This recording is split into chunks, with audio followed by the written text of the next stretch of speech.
Magandang gabi mga kaibigan. Oras na naman para sa isang kwentong pag-ibig, pag-asa at pagdurusa.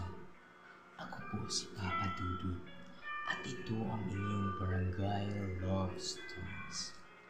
Ngayong gabi isang liham ang aking babasahin mula kay Ella, isang babaeng nahulog sa maling tao.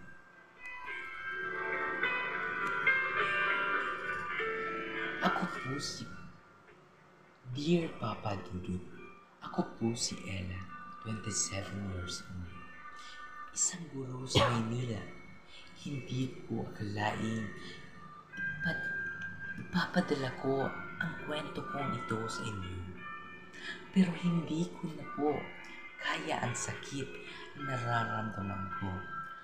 Nagsimula ang lahat nang makilala ko si Daniel, ang lalaking akala ko'y maging forever ko.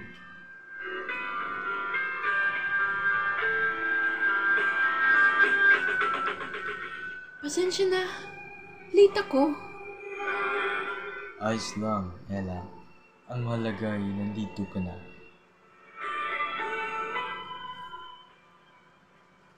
Si Daniel ang lalaking pangarap ko. Matalino, maalaga at tila ako lang ang babaeng mahalaga sa kanya. Pero hindi ko alam na itinatago pala siyang lihim. Sino itong nag-text? Mahal?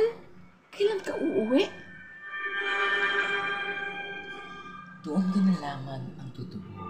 May asawa at anak na pala si Daniel. Ako pala ang kabit. Bakit mo ako niloko, Daniel? Ella, hindi kita gustong saktan. Pero ginawa mo.